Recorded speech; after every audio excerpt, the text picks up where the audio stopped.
네, 그런 측면에서 저는 이제 시청자분들한테 굉장히 제가 잘못한 건 아닌데 최근에 죄송한 게 있어요. 그 토탈리티라고 말씀하시니까. 예. 아니 저희 평범한 분들 투자자분들이 보셔야 할 경제 지표가 점점 늘어나는 것 같아요. 맞아요. 예. 그러니까 토탈리티 말씀하시니까 그런 생각이 드는데 예전에 사실 저희가 미국에 이번 달 신규 고용이 몇 명이 생겼지를 왜 봐야 됩니까? 예전에 그걸 왜 봤죠? 볼 이유도 없었죠. 아 이게 네. 더 크구나 그거 보면 뭐 그거 예. 성애자네 뭐 이렇게 얘기를 했었을 예. 텐데 요즘은 사실은 그것도 보셔야 되고 저희가 막 보셔야 될 게 너무 많아지잖아요. 그게 사실은 여러 가지가 다 묶여 있는 것 같아요. 세상이 그렇게 변하고 있는 것 같고 맞아요. 쉽게 이해되지 않는 것 같고 이전의 법칙들은 잘 안 맞는 것 같고 그래서 결국 모든 것들을 다 보고 우리가 거기로부터 어떤 임프레션을 뽑아내야 되는 점점 사실 투자하시는 분들 입장에서도 녹록치 않은 상황들이 오고 있는 것 같아요. 맞습니다. 정말 재밌게도 우리나라 물가 상승률은 얼마인지 모르는데 미국 물가 상승률은 미국 CPI 근원 물가, 네. 미국 헤드라인 근원 헤드라인 물가 네. 상승률, 미국 근원 PC, 미국 그냥 헤드라인 PC까지 다 아세요. 맞아요. 우리나라 실업률은 모르는데 미국 맞습니다. 예, 실업률은 맞습니다. 맞습니다. 예. 근데 그게 그만큼 거시 경제에 대한 관심이 좀 많이 고조됐다. 그렇죠. 그리고 아무래도 서학개미, 그러니까 아무래도 해외 투자하시는 분들도 그렇죠. 점점 늘어났다. 이런 것들이 전반적으로 관계를. 교수님의 역할이 더 중요해지는 것 같아요. 아니 뭐저 같은 사람이 뭐 할 일이 많을까요? 아유, 거시 경제 우리나라 이 거시 경제를 이끌어갈 학자식이니까 기대할 부분들이 더 많습니다. 열심히 하여튼 열심히 하겠습니다. 네, 또 더 많은 올바르게 경기를 잘 판단하는 후학들도 더 많이 키워주시고. 네. 또 그만큼 또 교수님도 많은 대중강연을 통해서 우리나라 전반적인 이 어떤 경제학이나 이 투자를 가져갈 때 매크로 수준 좀 높여주시기, 교양 수준 높여주시기 바랍니다. 아, 감사합니다. 제가 이런 질문 드릴게요. 아까 하는 이야기가 잠깐 나왔었잖아요. 한국경제에서 네. 얼마 전에 모 방송에서 네. 한국경제 폭망한다. 아 그건 너무 자극적인 어쨌든 그런 발언을 하셨습니까 혹시? 폭망이라는 단어 쓰진 않았고요. 안 했고.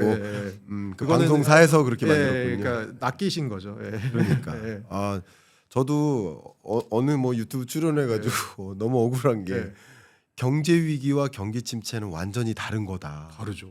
근데 왜 자꾸 마일드한 경기 침체 올 것으로 연착륙할 거 전망하는데 썸네일에는 경제 위기 온다 이렇게 붙여놔요. 원래 신라면보다는 불닭볶음면이 매력적인 법이니까요. 불닭볶음면. 근데 그냥 저는 그런 면에서 우리 교수님도 그걸 경험하셨겠지만 썸네일보다는 그 사람의 말과 논리를 좀 많이 들어보시면 어떨까. 그런 의견을 드리는데 이제 이런 질문 드리겠습니다. 한국은행이 얼마 전에 금융안정보고서 발표했을 때 금리를 인하하면 그 금리 인하로 뭐 주택가 평균 아파트 매매 가격이 자 숫자는 정확한 건 아닙니다. 0.43 전국, 0.83 서울. 정확하게 기억하시네요. 25bp네. 올라갈 것으로 전망했잖아요. 그만큼 금리 인하에 따른 영향이나 영향 혹은 부작용 그런 영향이 있는 겁니다. 그렇죠? 그런 관점에서 금리 인하 먼저 어떻게 보시고 그것이 자산 자본 시장에 어떻게 영향을 미칠지를 좀 잠깐 말씀을 더 드려 나눠보고 싶은데요. 첫 번째, 한국은행은 금리 결정을 어떻게 할 것이라고 판단하시는지 여쭤보겠습니다. 10월에요. 네. 먼저 두 가지로 나눠서 보겠습니다. 네네. 첫 번째로 저한테 어떻게 하는 게 좋을 것 같냐라고 여쭤보시면 이번에는 한번 안 내리고 있는 게 나을 것 같다라고 생각하고요. 내는 게 좋을 것 같다. 그 이유는 어쨌든 자산 시장이나 특히 수도권 중심 아파트 가격 거기다가 최근에 가계부채 증가율이 뭐 9월에는 좀 줄어들었다고는 하지만 사실은 9월은 영업일수도 은행들 영업일수도 좀 적고 추석이 있으니까요. 뭐 여러 가지로 우리가 조금 데이터를 조금 더 볼 필요가 있다라는 생각에서 한 달 정도는 더 기다려보는 게 좋을 것 같다라는 게 제 생각이고요. 그 다음에 한국은행이 그러면 이제 제 얘기는 아무도 관심 없으실 것 같고 그 다음에 한국은행은 그럼 어떻게 할 것 같냐라고 물어보시면 제 생각에는 원래 제가 베팅에 한국은행이 어떻게 할 것이냐라는 것에 베팅은 한 8대2 정도의 확률로 10월에 안 내릴 거다라고 생각을 하고 있었던 게 한 2주 전인데요. 시간이 지나면 지날수록 내릴 것 같다라는 쪽으로 자꾸 움직임이 조금 관측이 되는 것 같아요. 그러면 10월에 제가 틀릴 수도 있겠구나라는 생각을 하고 있습니다. 그렇군요. 근데 그러면 한 가지 특히 그렇게 옮겨가게 된 예측이죠. 예측이 조금 변화하게 되는 그 배경 중에 하나는 미국의 비컷이 있었을 것 네. 같습니다. 네. 그러니까 근데 이 미국의 비컷의 의사 결정은 네. 미국 이외의 다른 나라들의 금리 결정에도 영향을 줄 것 아니겠습니까? 그렇죠. 시중금리에 먼저 네, 영향을 그렇죠. 주고 그런 의미에서도 한국은행 입장에서는 금리를 인하할 만한 여지가 좀 더 생겼다고 판단할 수 있지 않을까요? 근데 그 부분에 대해서는 굉장히 좋으신 교수님 네. 지적이신데 저희가 네. 최근에 환율 그러니까 왜냐하면 이제 미국의 금리랑 우리의 금리를 볼 때 그 중요한 이유는 환율이라는 채널 때문인데 최근에 저희가 8월 중순 이후로는 환율이 그래도 1,350원 위에 있던 게 밑에서 지금 계속 움직이고 있습니다. 그러면 8월 중순쯤에 무슨 일이 생겼냐라고 생각을 해보면 그때 잭슨홀이 있었던 게 아마 네. 8월인가 뭐 그럴 겁니다. 그렇죠. 잭슨홀에서 어쨌든 간에 파월 의장이 세게 시장에다 신호를 줬거든요. 우리 이제는 내려가는 방향으로 갈 거고 그 이유는 노동시장의 둔화 가능성에 대해서 대비할 거다. 인플레이션에 대한 가능성을 조금 우리 엣지 좀 줄일 거다. 뭐 이렇게 얘기를 한 게 큰 것 같아요. 그러면 네. 이미 저는 비컷을 하기 이전에 그때부터 시장에는 다 선반영돼 있는 환율이 결국은 환율을 1,350원 이상의 환율에서 1,350원 이하의 환율로 끌어내렸다고 생각을 하고 있어요. 그럼 제가 생각하기엔 이미 그 순간 한국은행 입장에서는 환율은 우리나라가 이제 더 이상 통화 정책 결정에서 주요하게 보아야 될 것에는 약간 후순위로 가게 된 것 같아요. 그때부터 네. 이미 네. 비컷을 하기 전부터. 그리고 나서 비컷 하고 나서 환율 보시면 실제로 환율이 맞아요. 비컷 했다고 해서 내려가지 않았거든요. 네. 그러니까 제가 보기엔 선반영된 부분이 있는 것 같고요. 그러면 한국은행이 환율 측면에서의 고심은 비컷과는 조금 상관없이 이미 선반영된 부분에서 많이 덜었다라고 저는 판단하고 있고요. 네. 비컷을 한 날 이창용 총재가 뭐라고 기자회견에서 얘기를 했냐면 그때 네 분의 금융 관련된 이제 장관 등등 해서 회의를 했을 때 이창용 총재 발언은 이제는 조금 더 국내 상황을 보고 통화 정책을 펼 수 있게 되었다라고 얘기를 했거든요. 그거는 그렇죠. 뭐냐면 이제 환율 측면에서 부담은 아주 덜었고 그러면 이 국내 상황을 보겠다는 건데 국내 상황은 가장 최근에 나온 인플레이션은 2%까지 내려와 있는 상태고 인플레이션이 다시 튀어 올라갈 가능성은 전 세계 어느 나라를 봐도 전반적으로 지금 내려오고 있는 상황이거든요. 그러면 인플레이션에 대한 걱정은 좀 줄었고 그러면 국내 상황을 보고 통화 정책을 하겠다라는 건 딱 두 개인데 네. 하나는 내수가 안 좋은 거고 두 번째로는 가계부채가 최근에 심상치 않다는데 문제는 이겁니다. 이 두 마리의 토끼가 반대로 뛴다는 게 문제죠. 나는 들고 있는 돌이 하나인데 그럼 누구를 잡지가 되는 거죠. 네. 그렇게 봤을 때는 한국은행의 고민이 당연히 깊어질 수밖에 없는데 제가 아까 말씀드린 걸로 돌아가 보면 그러면 왜 시간이 지날수록 한국은행이 좀 금리를 내리는 방향으로 자꾸 움직이는 것 같이 저는 느끼냐 하면 이제부터의 결정은 지표는 딱 그러니까 예를 들어 이런 거죠. 물이 반 컵이 남은 건 정해져 있어요. 네. 자, 숫자로 나와 있는 물은 딱 지금 200ml 컵에 100리터 남아 있습니다. 네. 이 다음부터는 뭐냐? 통화 정책을 하는 사람들이 그 물의 반을 어떻게 바라볼 것이냐의 관점이거든요. 물이 반밖에 안 남았냐라고 볼지 아니면 물이 반이나 남았냐로 볼지인 거거든요. 네. 그런 측면에서는 은행에서 저는 어떤 코멘트를 하면서 10월에 금리를 내릴 수도 있을 것 같냐 하면 금리를 안 내린다면 네.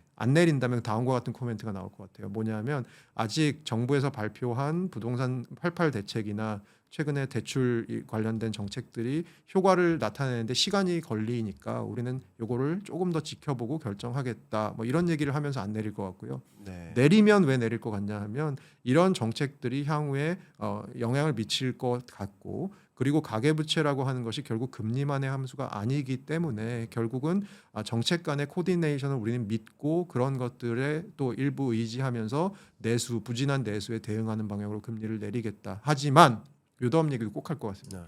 지금 금리를 내린다고 해서 아주 빠른 속도로 금리가 내려갈 거라고는 생각하지 말아줬으면 좋겠다라는 얘기 정도 하고 끝날 것 같습니다. 제 생각은 그렇습니다. 가이던스까지. 예. 좋은 접근이신 것 같고요. 말씀하셨듯이 일단은 여러 변수들을 봐야 되는데 그러니까 한국은행 입장에서는 그 여러 가지 변수 중에 내수 경기를 보면 금리 인하해야 될 것 같고, 그렇죠. 그죠? 그 물가 상황을 보면 또 해도 될 것 네네. 같고, 그죠? 현재로서는. 근데 또 이쪽 편에 보면 가계부채 증가하는 거 보면 하면 안 될 것 같고 동결이죠. 네. 그리고 부동산 가격 상승하는 거 보면 역시 하면 안 될 것 같고 그 두 가지 저울인 거예요. 뭐가 무게가 더 큰가? 그렇죠. 거의 지금 비등비등한 네. 느낌이에요.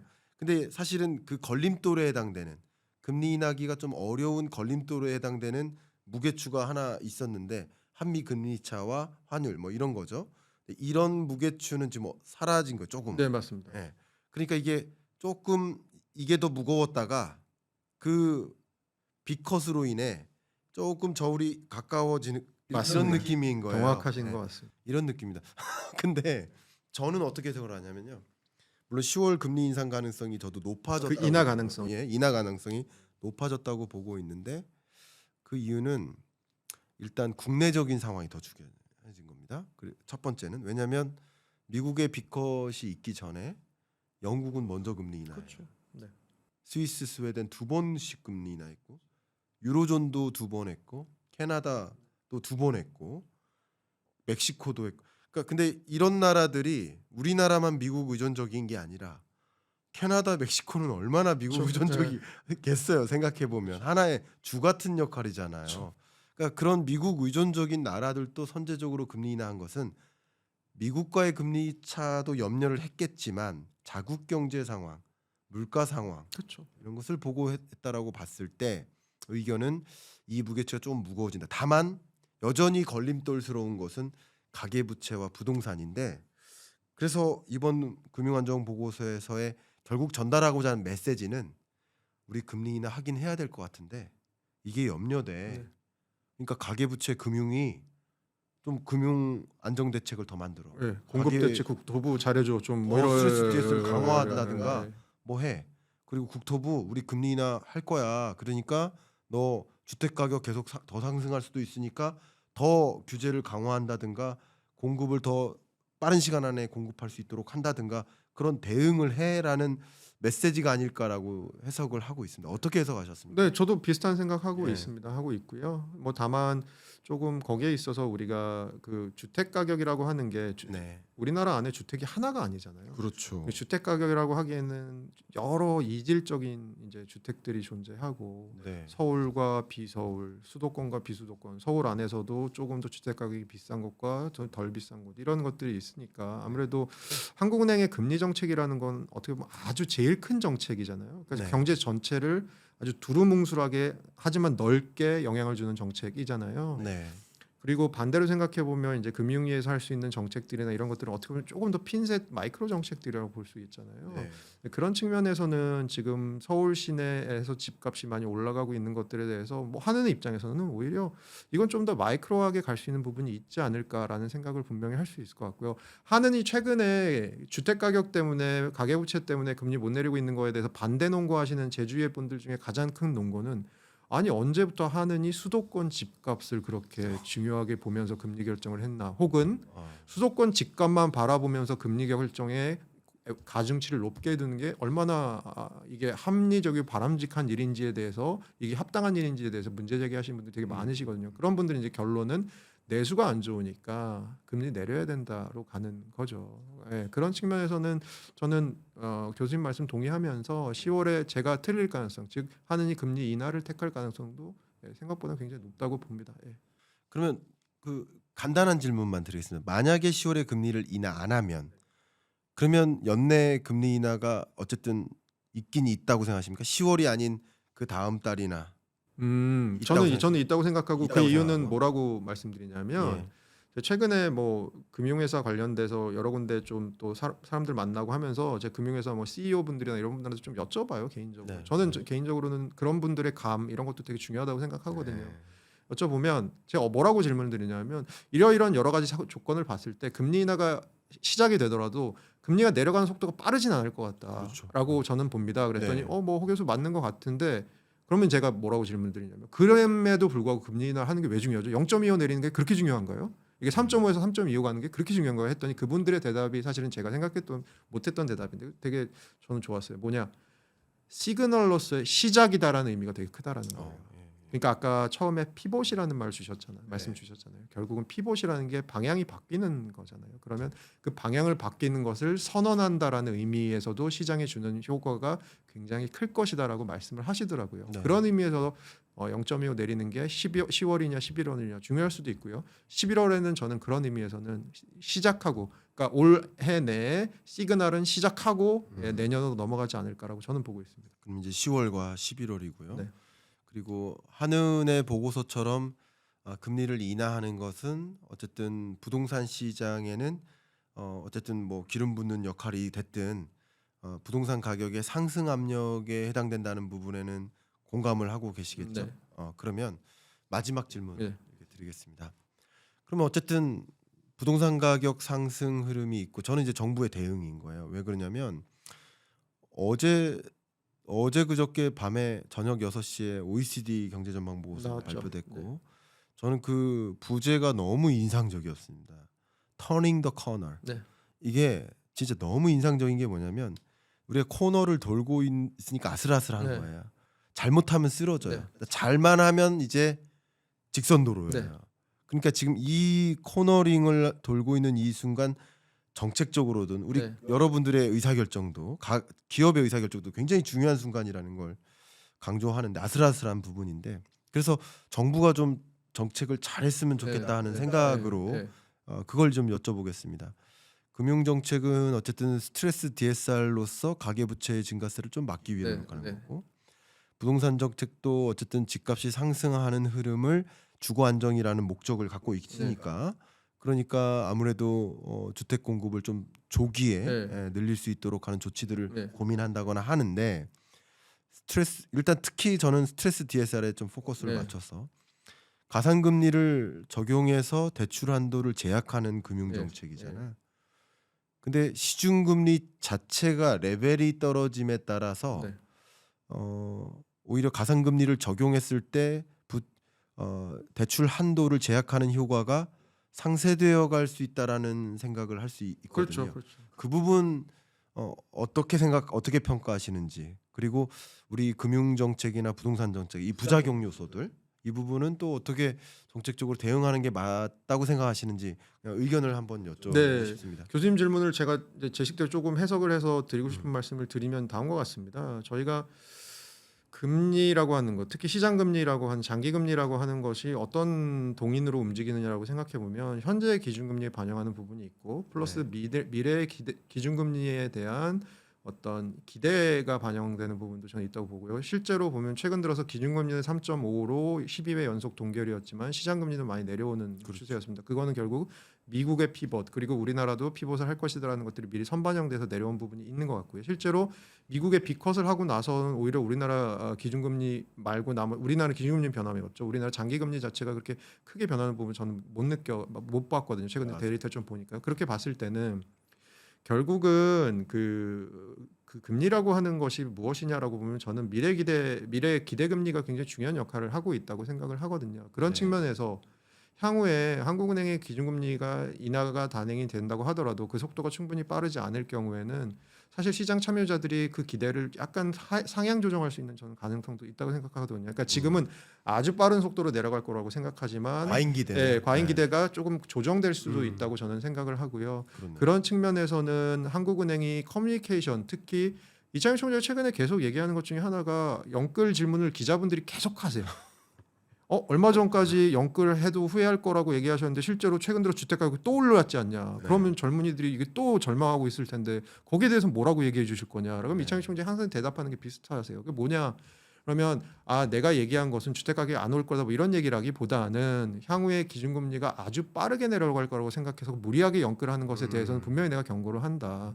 그 얘기를 바꿔 생각해 보면 주택 가격 같은 것도 금리 팩터가 들어간다면 그건 미래 금리에 대한 예상치가 충분히 들어가는 건데 한국은행이 기준금리 인하가 그렇게 빠르지 않을 상황이 될 수밖에 없고 그렇게 되는 과정이 좀 저는 보인다고 생각해요. 예, 그렇게 봤을 때는 시장에서 가지는 좀 과도한 금리 인하 속도에 대한 기대는 조금 조정될 과정이 있지 않을까라는 생각도 조금 들고 있고요. 그러면 그것이 주택 가격에 대한 약간 상방 압력을 조금 누그러뜨리는 작용은 할 수 있을 것 같다는 생각을 들지만 제가 아까 말씀드린 건 주택 가격이라는 게 결국은 여러 가지 함수이다 보니까 얼마나 정책 금융 같은 것이 풀리느냐, 얼마나 공급이 되느냐, 얼마나 스트레스 DSR 같은 이 거시 건전성 정책이 세게 들어오느냐, 금리가 어떻느냐, 그리고 금리의 향후 패스에 대한 기대가 어떻느냐 여러 가지가 들어가는 거기 때문에 이런 것들에 대해서 전반적으로 코디네이션이 잘 되는 정책이 돼야 된다고 생각하고요. 첫 번째로는 정책 간의 코디네이션이 잘 되는 것이 중요하고 두 번째는 정책 안에서 자꾸 시간에 따라서 어제는 나를 사랑했었는데 오늘은 나를 싫다고 갑자기 급변침하는 마음의 변화들 이런 것이 있을 수 있거든요. 예를 들어서 연초에는 정책 금융 많이 풀고 그리고 연 중반에는 갑자기 스트레스 DSR을 2개월 유예하고 그러면 이건 사실은 시장에 시그널을 주는 거죠. 사세요. 근데 그러다가 갑자기 가계부채 올라가는 게 심상치 않으니까 반대로 이런 스트레스 DS를 갖고 쪼이겠다. 가상금리 더 세게 수도권은 더 세게 매기겠다. 이렇게 하는 정책 내에서의 급변침들도 좀 덜 있었으면 좋겠다라는 생각도 좀. 아, 정책이 나름의 어떤 일관성을 가지고 네, 그렇습니다. 그 통화 정책과 재정 정책이 잘 코디네이트 됐으면 네, 좋겠다. 네, 그런 얘기를 드리는 거예요. 그거 너무 중요한 말씀이시고 OECD 그 경제전망 보고서의 그 정책 제안도 다소 그런 방향성의 제안을 주셨는데 역시 그런 방향성을 좀 예의주시하면서 정말 그 고위 공직자분들도 많이 들으시거든요. 아, 안 되는데. 좀 잘 들으시면서 네, 네. 우리 정말 우리 정말 터닝 더 코너 중이에요. 코너에서 정말 쓰러지지 않는 우리나라 잘 이렇게 탄탄대로의 앞을 향해서 움직일 수 있도록 정책 의사결정자들 또 여러분 그런 흐름을 잘 판단하신 걸 기초로 여러분의 가계 의사결정 잘 내리시는데 참조하시길 바라고 마지막으로 소감 말씀 여쭤보겠습니다. 오늘 경익남과 토론합시다 첫 출연해 주셨는데 사실 공영방송에만 많이 나오시고 유튜브 방송을 뭐 이렇게 많이 나오진 않으셨잖아요. 근데 오늘 첫 토론입니다. 소감 말씀 부탁드리겠습니다. 오히려 들어올 때보다 몸무게가 한 500g 정도 빠진 느낌이에요. 그게 뭐냐? 네. 안에 갖고 있던 얘기 중에 누군가한테 털어놓고 싶었던 얘기, 그리고 저랑 비슷한 생각을, 비슷한 고민을 하는 분들과 나누고 싶었던 얘기들이 제 밖으로 다 지금 빠진 것 같은 느낌이 들고요. 그래서 오히려 교수님께 굉장히 감사하다는 말씀 드리고, 절대 아부 아닙니다. 아니, 실제로. 그리고 오늘 너무 얘기할 수 있어서 좋았고, 얘기 들을 수 있어서 좋았고, 저 스스로도 많이 또 업데이트 될 수 있었던 그런 1시간 정도가 아니었나라고 생각합니다. 감사합니다. 너무 감사하고요.